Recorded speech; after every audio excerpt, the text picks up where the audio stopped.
Yo, what's up YouTube? I'm Max. This is my information video, and this is how a famous scientist and physician escaped from a Russian concentration camp.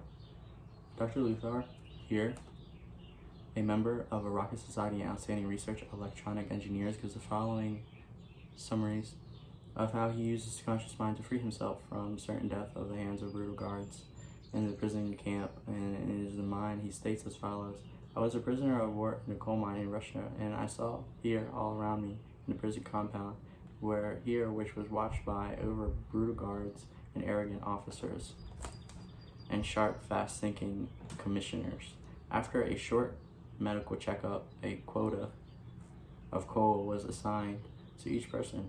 My quota was 300 pounds per day. In case anyone didn't know what this was, the quota was a small food of ration that was cut down in a short time of reaching the cemetery.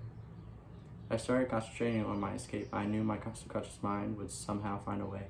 My home in Germany was destroyed, my family wiped out, my friends and former associates were either killed in the way or in the concentration camps. I said to my subconscious mind, I want to go to Los Angeles and I'll find the way. I wanted to see the pictures of Los Angeles, and I remembered some of the boulevards very well as some of the buildings. Every day and night I would imagine I was walking down the boulevard with an American woman girl who was prior and now she is my wife. In my imagination, we would visit the stores, ride buses, and eat in restaurants. Every night I made a special point to drive my imaginary American automobile up and down the boulevards of Los Angeles. I made all the vivid and as real as possible. These pictures in my mind were as real as natural to me of these outside of the prison camp. Every morning the chief guard would count the prisoners as they were lined up. He would call on 1 by 2 by 3 by 4, and 17 was called out, which was my number in the sequence. I stepped aside. In the meantime, the guard was called away for a minute or so, and on this return he started by mistake. And on the next number, 17, when the crew returned in the evening, the number of the man was the same, and he was not missed. The discovery would not take a long time. I walked out of the camp wholeheartedly and kept walking for 24 hours, resting in a shirt in a deserted town the next day.